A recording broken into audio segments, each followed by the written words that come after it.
So hi guys, நான் சண்முகம். இப்போ பார்க்க போகிற கதை வந்து த எலக்ட்ரிக் ஸ்டேட். இது வந்து நெட்ஃப்ளிக்ஸில் வந்திருக்க ஒரு சைஃபை மூவி. சரிங்களா? சைஃபைனா உயிரோட இருப்பாங்க. ஐ மீன் நார்மல் ரியாலிட்டியாக இருப்பாங்க. அதே சமயம் அனிமேட்டட் கேரக்டர்ஸ் மாதிரி இருப்பாங்க. ஸோ அது வந்து சைஃபை மூவி. அதுதான் சைஃபை மூவினா இல்லை, நான் யதார்த்தமாக அனிமேஷன் மூவின்னு ஃப்ரெண்டாக சொல்லிட்டேன். அவன் மண்டையில் அடித்து எனக்கு இது சைஃபை இதா அப்படின்னு சொன்னானா, ஸோ அதனால் நான் சொல்கிறேன். நான் ஒரு பாயிண்ட். ஓகே, கதைக்குள்ளே போயிடலாம். கதையை பொறுத்தவரை எனக்கு என்ன மாதிரியான ஃபீல் கொடுத்துச்சு அப்படின்னா வந்து, பட்டிஸ்டா வச்சு ஒரு ஜாம்பி மூவி எடுத்துகிட்டு பார்ப்பேன் நம்ம ஆள். யாருன்னா இவர் ஜாக் ஸ்னைடர். சரிங்களா? ஸோ எனக்கு அது மாதிரியே தான் ஃபீல் ஆச்சு எனக்கு கதை. ஆனால் உண்மையிலேயே சூப்பரான படம். ஸோ என்னன்னா வந்து ரியாலிட்டி லைஃப்பில் வந்து என்னன்னா ரோபோட்ஸ் வந்து எல்லாரும் மக்களுக்காக கண்டுபிடிப்பாங்க. ஆனால் ரோபோட்ஸ் என்னன்னா உங்களுக்காக உதவி பண்ணலாம் இல்லை, எங்களுக்கான ஃப்ரீடம் வேணும், எங்களுக்கான வாழ்வு வேணும்னு.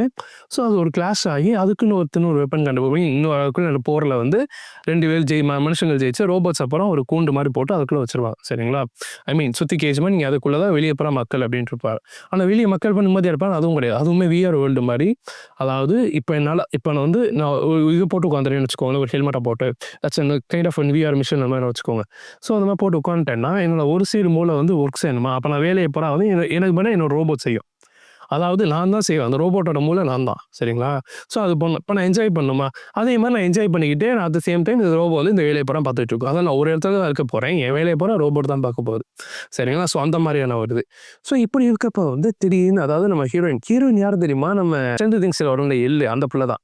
ஸோ அந்த பிள்ளைக்கு ஒரு தம்பி இருக்கும். அவன் 2 பேருக்கும் இந்த வாரப்போ வந்து 2 பேருக்கு ஆக்சிடென்ட் நடக்கும். ஆக்சிடென்ட்ல தம்பி வந்து இறந்துட்டான். அப்படிங்கிறதுனால இந்த பொண்ணு தனியாக வாழ்ந்துகிட்டு இருக்கும் தனக்கு கீழே. ஸோ இப்படி இருக்கப்போ வந்து திடீர்னு ஒரு ரோபோட் வரும். இவன் தம்பிக்கு ஒன்று பிடிச்ச காட்டில் இருக்க ஒரு ரோபோட் மாதிரி. ஸோ நேராக வந்து என்ன பண்ணுவோம்னா வந்து, நான் தான் உன் தம்பி இங்கே பாரு அப்படின்னு சொல்லி ரோகன் காமிச்சோன்னே, இது நீ தாண்டா அது அப்படின்னு சொல்லிட்டு பேச நான் இங்கே தான் இருக்கேன். ஆனால் நான் என் பாடி எங்கே இருக்குன்னு தெரியாது, ஆனால் ஒரு ஆளுக்கு தெரியும். அது வந்து கண்ணாடி போகிற ப்ரொஃபஸருக்கு தெரியும் அப்படின்னு சொன்னோன்னே, அந்த கண்ணாடி ப்ரொஃபஸர் என்னன்னா இந்த தடை செய்யப்பட்ட அந்த இடம் இருக்குது பார்த்தீங்கன்னா, அதுக்குள்ளே தான் இருக்கேன் அப்படிங்கிறது தெரிய வந்தோம்.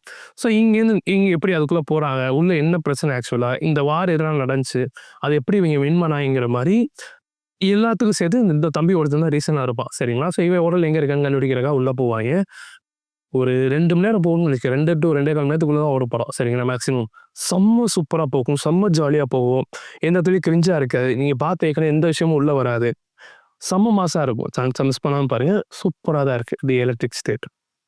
எனக்கு பிடிச்சிருந்துச்சு படம். ஸோ மிஸ் பண்ணாமல் பாருங்கள். இதே மாதிரி நல்ல வீடியோ வந்து பார்க்குறேன். அது வரைக்கும் டடா பாய்.